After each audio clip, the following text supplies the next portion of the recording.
All right, we are here working on the left side of the frame. We have now removed the right half of the frame. I will grab a quick picture of that. It's just stored in the sidewall right now.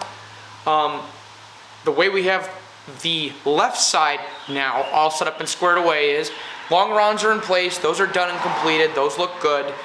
All of the verticals from the cockpit forward are done and cut and ready to roll. They're all fitted and ready for installation.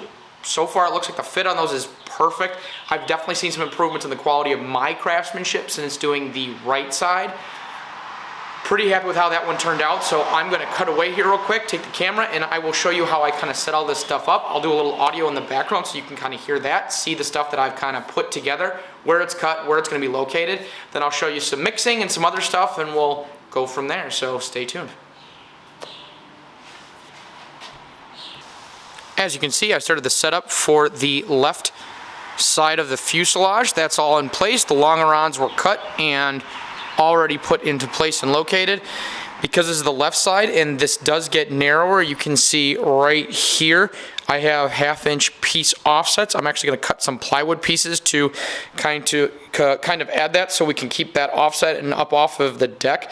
And then when we cut the vertical components, as you can see, that'll take care of all that stuff. So that offset will be in place. So we'll be building the actual vertical components. The structural supports will all be properly supported when we do this, so it shouldn't be a big deal. As for how we're getting this prepped for glue, just so I avoid any confusion, first and foremost, you can see again wax paper sheets. In this case I just used parchment paper. The glue does not seem to be sticking to it, so that's working really well. I have all the verticals already cut and fitted. If you look nice and close, the fit and finish here, obviously that's a little canted. One right there, one right there. So with it installed in place, the gaps on there, really good. Everything is really solid. I added some extra clamps today to my tool list, so that should support making this a little bit easier. So now I've got 6 full-length clamps in place. So we've got all the verticals components in place. On addition, I might have covered this in a previous video, but we're going to cover it again. I number each of them. As you can see, we have a number 1 on the plans, and that matches up with the one on there, and then I have a little arrow to give indication just because all this stuff blanks out real quick. That way make sure that the angles, because there are some angles, especially on this side, match up appropriately. Because if you look over here,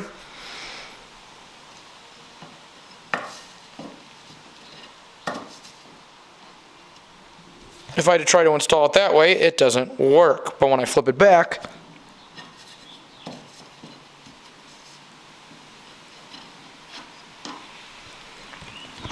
it's a perfect fit. So as you can see, they're all numbered appropriately. I leave them out of the notch, one, because they need to get glued in place. And on top of the fact that they have to get glued in place, this keeps me in order so I don't skip over something or miss something inadvertently. So all of that's in place, ready to roll. I'm going to do the glue up for the verticals here in just a moment. I'll cut away and then you'll get to see my mix method and all the good jazz that goes with that. So, all right, stay tuned, guys. All right, we're here going to start mixing some epoxy so you can see how that's going to go. We're going to tear this out real quick, make sure that our cup is 0. We're going to be running T88 is what we're using for our epoxy resource here. We're going to be mixing 100 parts, 2.83 parts is what the proper ratio, and that's by weight. So we're going to get that mixed and roll from there.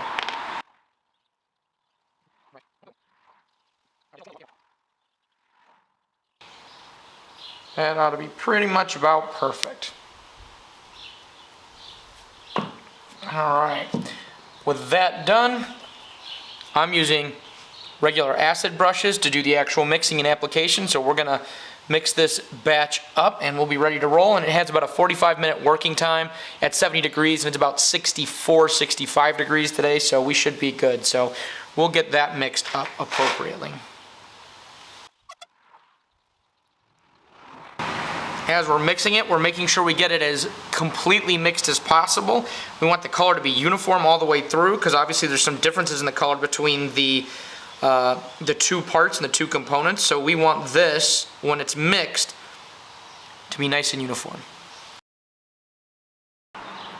Alright, that's a pretty good consistency. You take a look in there. That is pretty solid. I think that'll work just fine. So now we're going to do some application.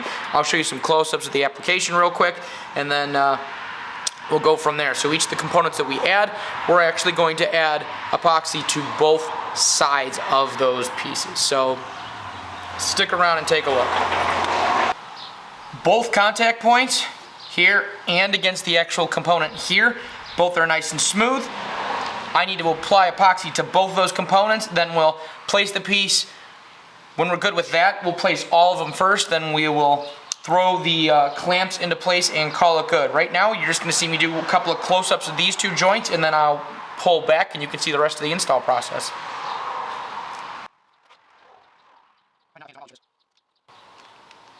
We don't need a ton of excess, but I'm not going to worry about it a whole lot for this purposes of this video.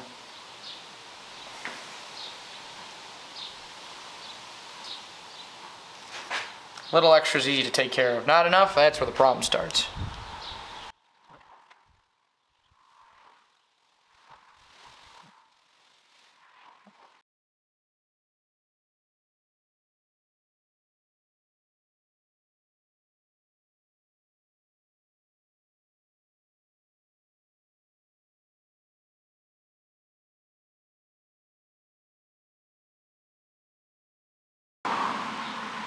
Alright, as long as everything looks good here, we'll get clamps installed and go from there. Like I said, I think I went a little crazy with the glue, but that's an easy fix. A little wasted glue isn't going to hurt, rather as long as the proportions are solid. So let me grab my other clamps, we'll get those installed.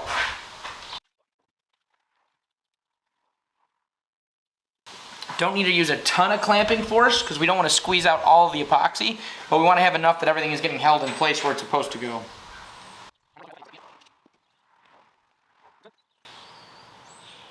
Solid.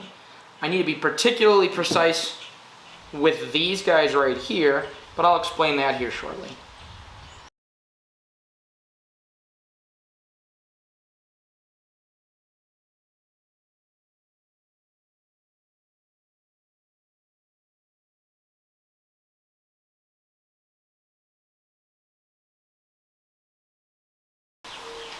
As you can see, everything is nicely clamped up.